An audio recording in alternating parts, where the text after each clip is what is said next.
My message to you is if you're looking for a fixed blade and you can't decide between modern or traditional, really think about what you're going to use that knife for and really dial it in for the uses that you plan on doing. It's very important what kind of knife and what you're going to use it for. And if you're just looking for a do-it-all knife and you really want it to do everything and you're not really looking for a specific task for this blade, then get a good modern drop point knife. A modern drop point knife is going to be nice and tough, and the drop point is the most versatile shape out there, and it's going to be able to kind of be a jack of all trades and a master of none.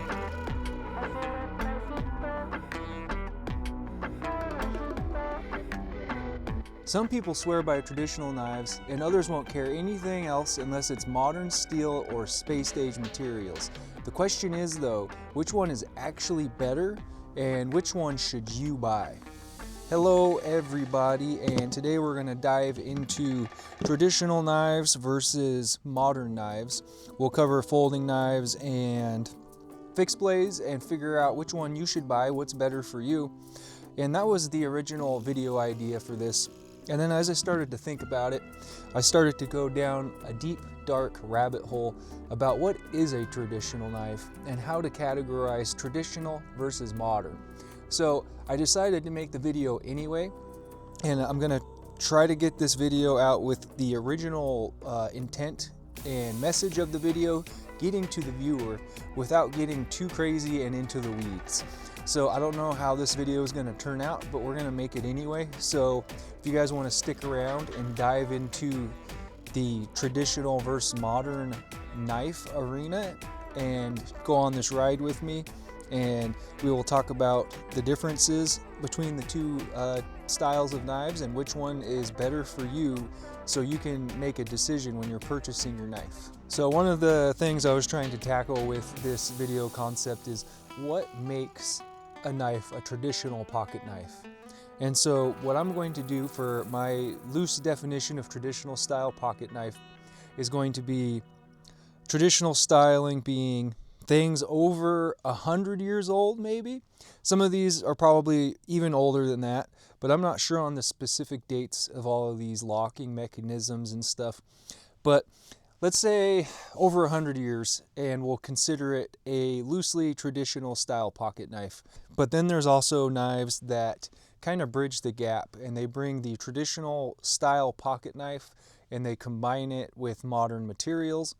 And so I think what we'll do is we'll put those in its own category, but more closely related to the traditional style knife, because it's going to essentially function the same as the traditional pocket knife or fixed blade would, rather than the new style. So I think that's how we're going to go about this. So let's go ahead and take a look at some of these and see what makes a traditional knife to begin with. So let's go to folding knives, and I'm pretty certain that something like this would be one of the oldest folding knife mechanisms type style of knives. I don't know that for certain, but just because of the simplicity of this locking mechanism, I'm pretty sure this probably was around before a slip joint or a lockback. And this is an opinel, number 6, does it say on here? Number 8. This is a really good little knife, little good slicer. And this is like as simple as it gets, basically. That's why I'm putting this in probably the oldest traditional style knife that I have. You just have a piece of wood. I don't even know if there's anything in the pivot on here. There's probably something there. And it just folds. It's tight, friction fit, and then you just have this little clasp that you turn to lock and unlock the blade.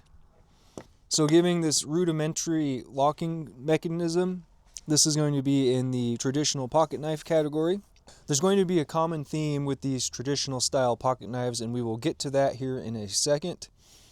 So the next step up I'm going to call, that I have anyway, is a slip joint. This was probably around before any lockback style of knife, and slip joints are pretty self-explanatory. These are going to have a carbon steel on this case knife, and the same with the opinel there. Both have a simple carbon steel and natural materials. We have bone here, carved to look like an antler, and it's just pinned construction with a lockback design. Doesn't really get more traditional than an old slip joint, and I'm pretty sure these have been around for hundreds of years, if not longer. So definitely a traditional style knife, and everybody's dad growing up who's my age had a slip joint style knife. And this is kind of in that same category. It's just a Swiss Army knife, and I think these came out in the 1800s, late 1800s, and it's running on the same mechanism of the slip joint. There's just more implements on the tool itself. And then the next one that I have that I can think of is the lockback. Now the steel on this is definitely not traditional. It's 14C28N and it's a stainless steel. Definitely something like this probably would have had a carbon steel on it, but very, very traditionally constructed with the birch burl, lockback, Scandi grind, pinned together, except you've got G10 liners on this one, I'm pretty sure. So this one is kind of starting to bridge the gap between traditional and modern knives. But in function, it's just like a lockback knife would be, you know, hundreds of years ago. So that's why we're categorizing this guy with traditional pocket knives. And there might be actually one other knife I'm forgetting, so hold on, let me go grab it. So I went and grabbed this, and this actually probably predates all of them. And I'm going to throw this into a friction folder type category. And this one a buddy gave me, and he gave it to me in some pretty rough shape. But as you can see, this would be the simplest out of all of these to construct. You have some sort of handle material, and then you have a blade in there with a pivot, and it just opens and closes with no locking mechanism or detent or anything like that. Just free floating. I don't know if this is a traditional one of these made in Japan or not. Like I said, a buddy just gave it to me, and I really don't know much about it. So that probably predates all of the other ones. To kind of tidy up the mix of, now we're going to go into a blend of, a mix between traditional and modern. And so we have a lockback design here. But what makes this thing more modern is the polymer handle scales and the thumb studs.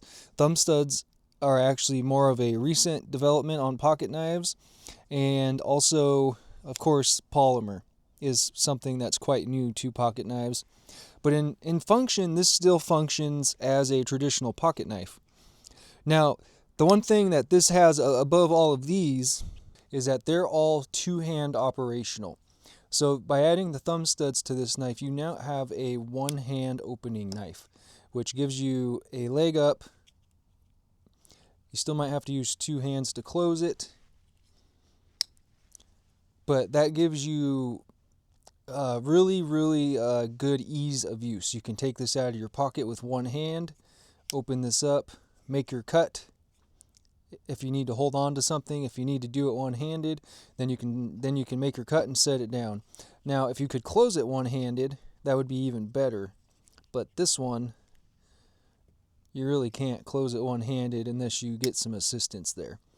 But basically in function, it's the same as these ones for the most part, but the thumb studs. And then you have new iterations of old locking mechanisms. This one has the thumb studs and a lockback, but it is a triad lock, so it's kind of like a redesign of the lockback, a lot stronger, a lot more well made, and you've got the thumb studs, so it kind of still functions as a traditional in a way, but you can one hand open and close this. The lockback's in a more accessible spot, and this one's completely made out of modern materials. So for me, this one is now not a traditional style knife. Even though it has a lockback, I think it's just got too many modern features on this knife that this has to go with modern. But it's kind of bridging the gap a little bit. So that all being said, we've got the traditional style folders out of the way. Let's talk about modern folders for a second. So we're in the modern knives now, and I will leave this here because this is kind of the beginning of the modern knives. It's kind of bridging that gap between modern and traditional.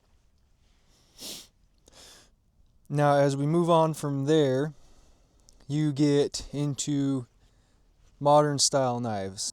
So what makes a modern style knife? It's kind of a blurry line sometimes, but I'm going to go with materials that are modern, and modern locking mechanisms. So you've got modern man-made materials for the handles. You've got new locking mechanisms that have been recently made, and superior blade steels that are all made recently. Now, knives like Jack Wolf are kind of like those knives that bridge that gap a little bit, where you've got high-end premium modern materials, but you have that traditional function and design, and that one's kind of blurry. Now, if you categorize that as a traditional or a modern, that's kind of whatever you want to do. It's kind of hard to call it a traditional, but it's definitely a traditional style. So we've got man-made materials and high-end steels now. So companies like Spyderco, and these are the pocket knives that mostly all the knife guys know and love. You've got Micarta and Cruwear and a modern locking mechanism, phosphor bronze washers. You've got a powder metal steel, man-made material for the scales, slabs of steel, and a really innovative lock mechanism. One hand opening and closing, and a pocket clip. Very, very convenient. You can take this out of your pocket, use it, open and close it, all one-handed, all super easy and intuitively. So we're calling that obviously a modern knife. You've got titanium materials, magna cut steel nowadays, frame lock knife, all really innovative locking systems, and all the way up to the button lock that we have nowadays. Just way easier to use than any of the other style of knives, super convenient. Probably the easiest locking mechanism to actually use that has been ever developed, in my opinion.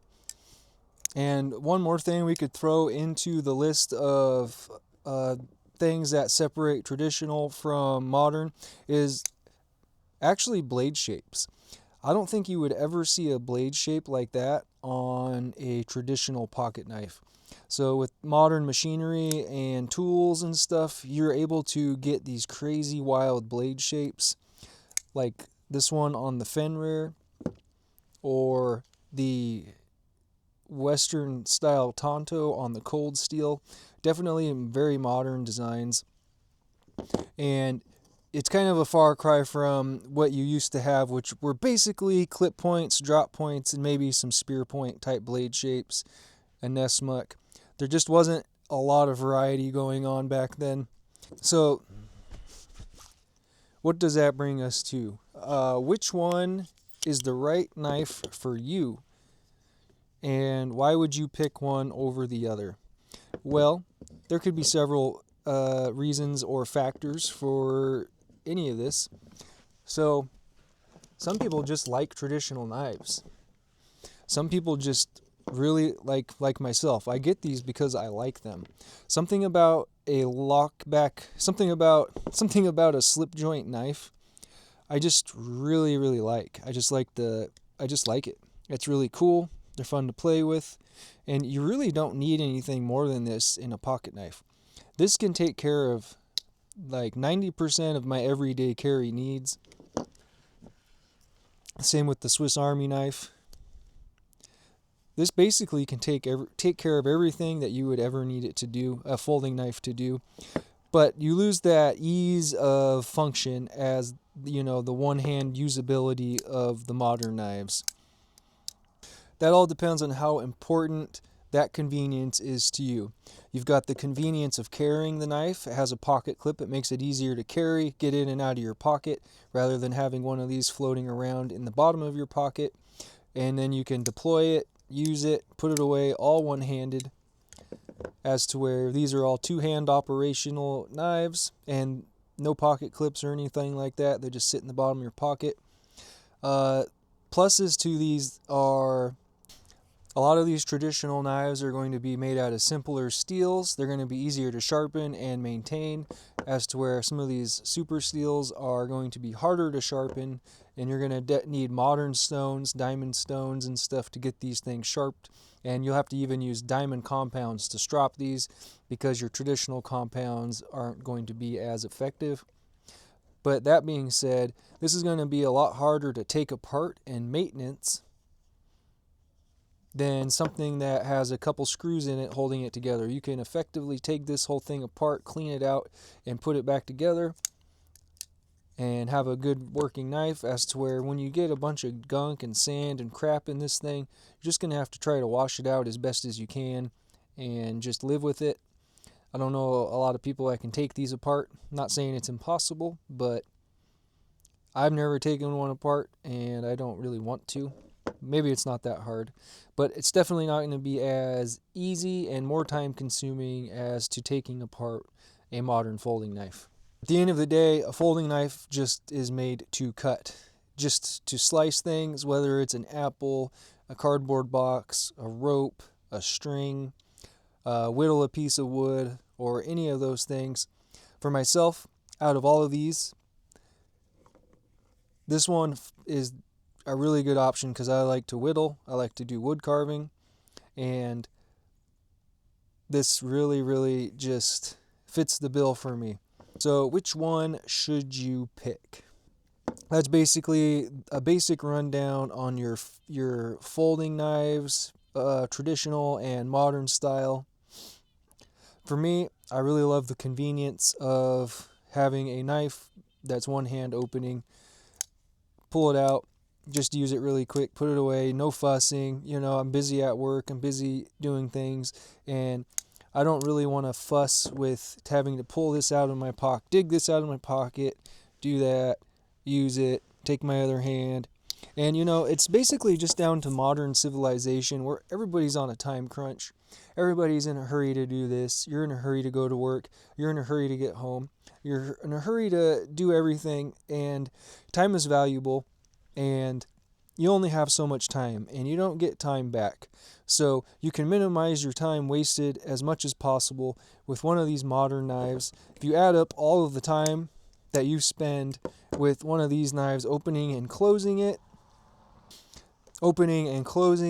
two-handed, digging it out of your pocket, I'm sure at the end of your lifetime you're going to have a pretty decent chunk of time. You know, maybe a total of an hour added onto your life. I don't know.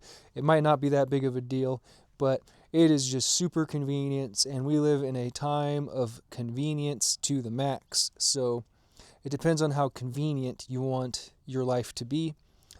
But at the same time, I really dig traditional folding knives. I really dig the designs, and they're just really cool, and there's something about them that make me feel good when I use them, when I look at them, when I feel them in my hand, when I carry them. It's really hard to describe, and it's really a hard thing to replace. So that's where I am at with these and those, modern and traditional. I love them both. But if you're new to knives and you're looking at a pocket knife and you can't decide if you want to go traditional style or modern style, you're going to have to ask yourself a couple questions. What kind of tasks are you going to do with the knife? Do you cut a lot of things on a daily basis? Do you know how to sharpen your knife? Do you want to be able to take your knife apart? Is it going to be messy, or if it's not going to be messy? And if you really digged Grandpa's knife growing up and you only need to use a pocket knife to cut a couple things in a day, maybe cut up an apple or something like that, and you really liked Grandpa's knife, get something like this. Get a case pocket knife. They're made in the USA. They're really cool. They're super easy to sharpen. Just a simple carbon steel on most of them. Something like this. And it's very affordable for an American-made knife. Something like that's just going to be perfectly fine for you. If you know how to sharpen knives and you want to get something nice and you feel like something premium, go for a Spyderco or You know, if you want to get something super premium, get a Chris Reeves. If you're pulling the knife out of your pocket constantly and you're constantly having to use a knife all day through and through, get one of these modern folding knives like a button lock, and something like this with 154 cm is going to be a really good performing stainless steel, and it's going to be very easy to sharpen. Really, really recommendable. So I don't think it's modern or traditional. I think most people end up owning one of each at least. And, you know, one for the soul and one for the job. But let me know down in the comments below, are you team traditional or are you team modern? And if you have a favorite folding knife, drop it down in the comments. I want to know what it is. So let's move on to fixed blades. A lot of the same things that apply to folding knives are going to apply to fixed blades. But when you're looking at traditional fixed blades, I don't know how many of these are actually traditional.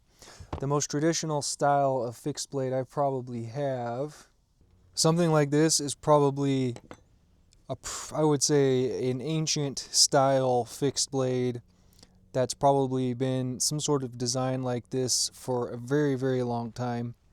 This would be like a pocket knife before there was knives that could fold, possibly. But it's like a fixed blade pocket knife. It's just one solid piece of metal.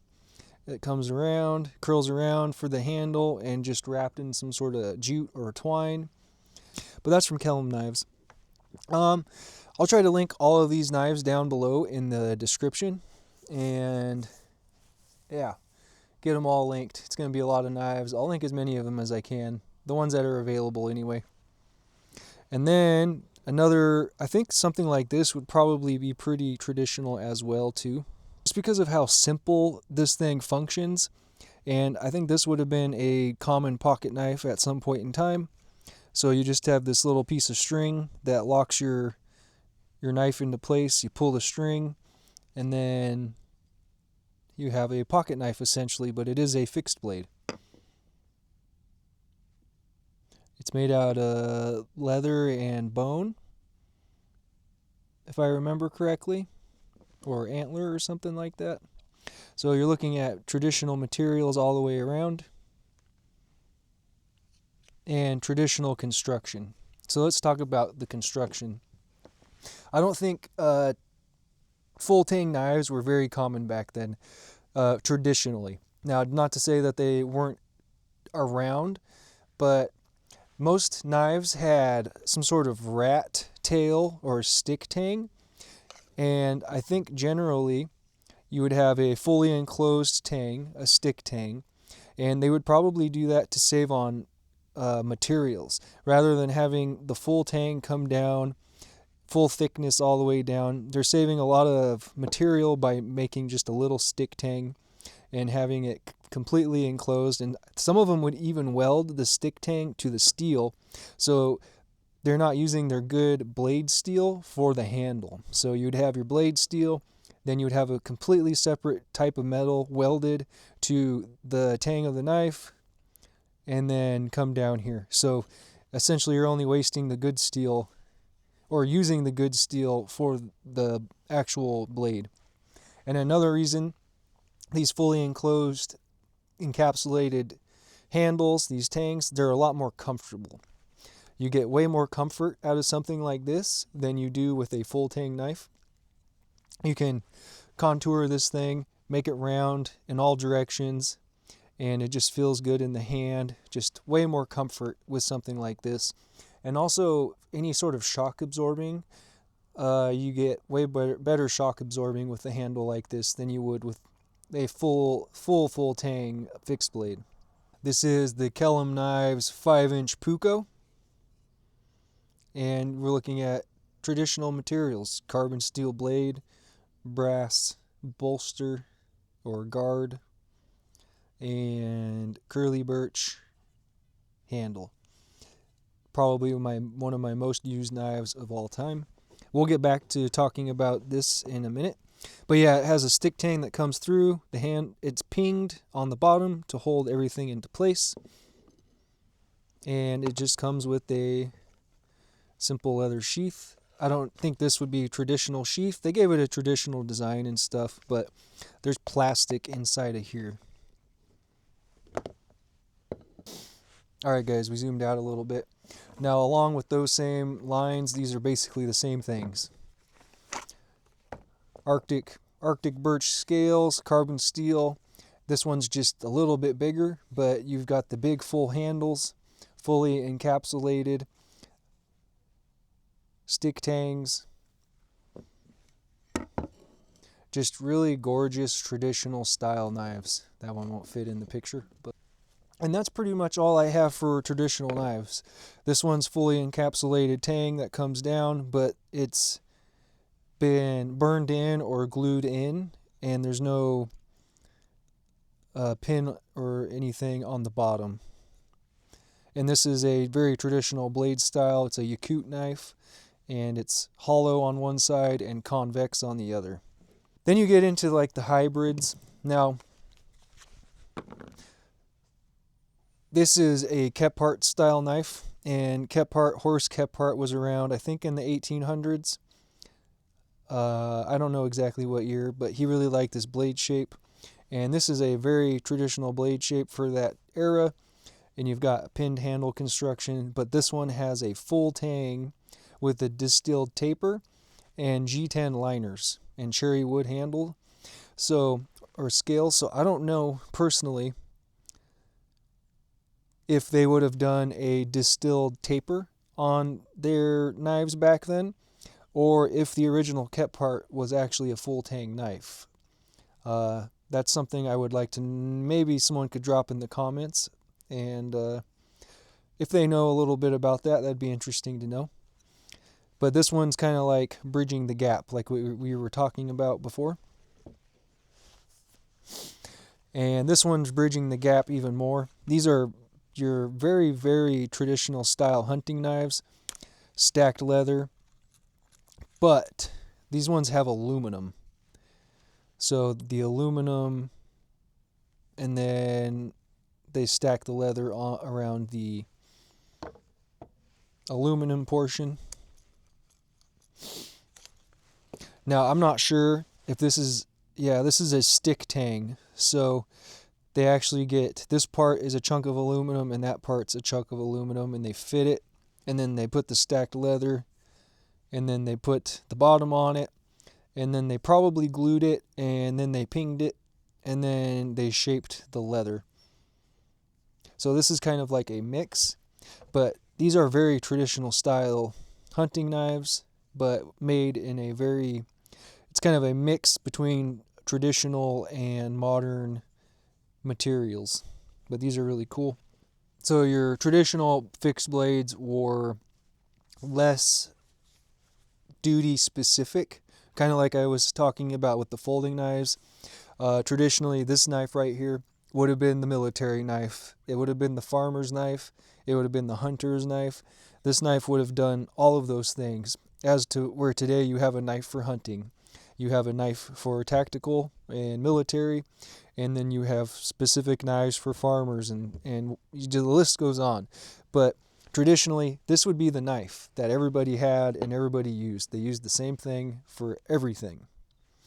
And the same with this, they would have taken a butcher knife and they would have brought that to the frontier with them, or outdoors. They would have used it at camp. They would have used it for hunting. They would have used it for self-defense. So let's go ahead and look at some modern knives.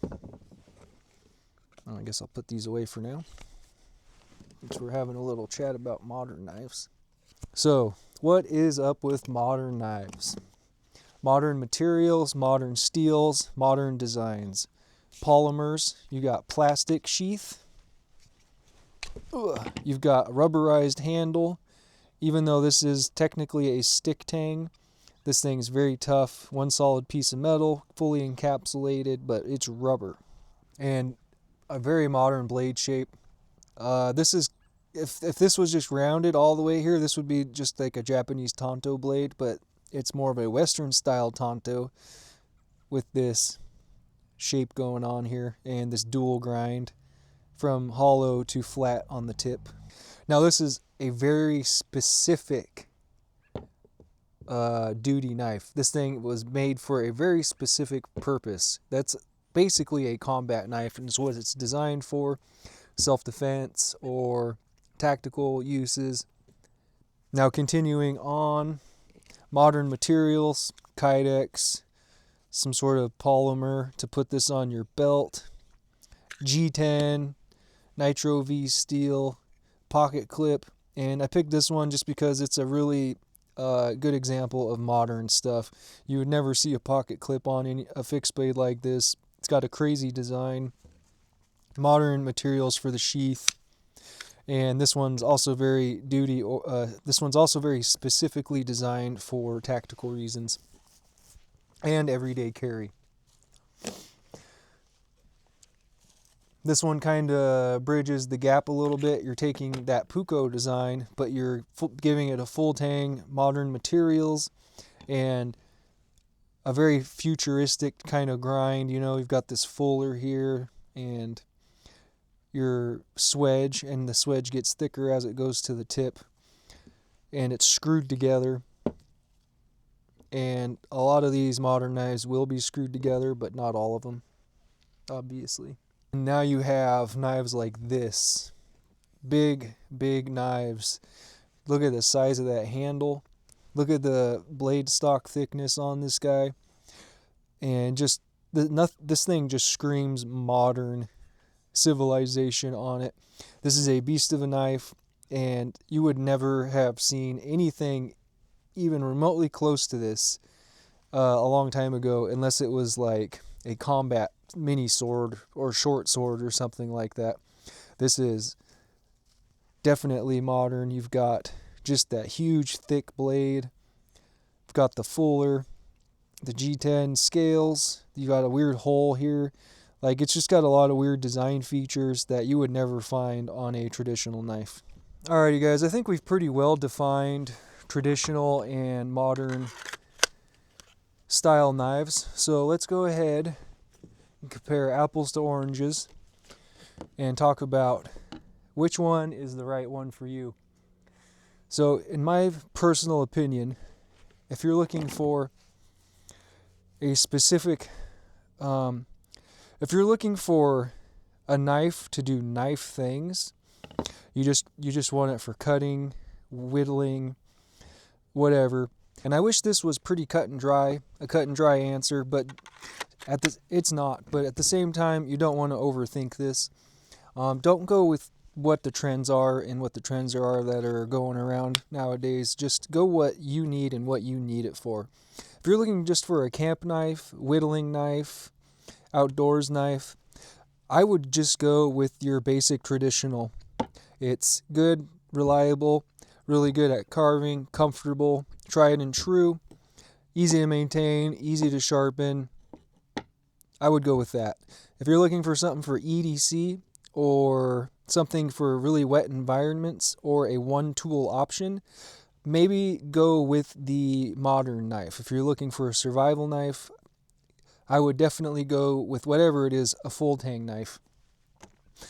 So for bushcraft and camp and all this stuff like that, especially if you're pairing it with a saw, if you're pairing it with a saw and an axe, and all you need it for is your cutting tasks, I would definitely go with a traditional knife, especially if you like traditional knives. If these are something you're attracted to, but you're just worried about the durability of these blades, as long as you're pairing it with a saw and a hatchet, you're not going to have any issues with these knives. And even though it's not recommended, you can baton with these small things. I have batoned a crap load of wood with this. I've used this knife so much. I've beat the crap out of this thing, and it's still kicking. Now, I do have a crack on the wood here that's on both sides, so I do have a crack on both sides, so I don't know how much more life this thing has in it, but I think it's still got a lot of life, as long as I don't really improperly use this. But as far as batoning goes, small pieces, kindling pieces, it is absolutely fine. Even though not recommended with a stick tang knife, but if you're just looking at this thing for straight cutting, you're doing meat processing, you're carving, simple things around the camp and stuff like that, and you really like the looks of these, just go with the traditional knife. You're going to feel really good about it, and there's just something about these aesthetically that is super pleasing. If you want the one tool option, you don't want to carry a saw and you don't want to carry a hatchet with your gear, and you want the one tool option, or you want a survival knife, the big one tool that's bomb proof, that you can dig with, that you can split wood with, that you can use in self-defense, processing game, and you want it to be bomb proof, get a big modern fixed blade. The big modern beefy fixed blade. This is what I would carry and leave in my truck as a truck. Something like this could live in your truck. It can live in your bug home bag, your bug out bag, your survival bag, and you can essentially just have one big tool that can do it all. Something like this one specifically is good at all of those tasks. It is surprisingly well. Not all the giant fixed blades are going to be as good at all of those as this one right here, but even a fixed blade like this, even though this kind of was between our modern and our traditional style, something like this would be plenty good too. This is definitely a bomb-proof knife. I can beat the heck out of this thing and it will survive just fine. If stain resistance is really, really important to you and you want your knife to be stainless, they make stainless options. So make sure that you just check that box when you're buying a knife that you got a stainless steel blade. So check that. It's very important. So my message to you is if you're looking for a do-it-all fixed blade and you don't have a specific task that you want that knife to do, you want a do-it-all tool, one and done, then I recommend to you getting a design feature rich modern drop point blade, such as this right here. This is like a jack of all trades, master of none. The drop point is the most versatile blade shape that you could possibly have. And what I mean by design feature rich is this thing is loaded with design features. You've got this good guard here, locking your hands from slipping forward. So if it's slippery or wet, if you're piercing, if you're processing game, if you're using it for self-defense, you are safe from sliding your hand past the guard and onto the blade from injuring yourself. So you've got the protection there. You've got the drop point blade shape, which, like I said, is a jack of all trades, master of none. It can do it all, essentially. It can do tactical, it can do EDC, it can do self-defense, it can do camp chores. Definitely drop point blade shape, and the handle's just extremely ergonomic. You've got this one's carbon steel, so if you need a stainless steel, just make sure whatever it is you get has a stainless steel and get the size range of what you're looking for. This one is small enough to EDC, but it's also big enough to be the only knife I really need. It's just in a really good size range. Handle material, I said modern knife, so you get either G10 or Micarta or something like that, unless you really want polymer. There are some good polymer options out there, but if you want the one and done, just get something like this, the modern drop point blade, a modern knife with a drop point blade, modern materials that have a lot of design features on this blade that give it multi-function. You've got good jimping here and here. You've got a good Kydex sheath. You can carry this horizontally, or you can attach an ulti clip or figure out another way to attach it. So that's kind of the conclusion on the fixed blades. That's kind of what I have to say about that. Let's go with that.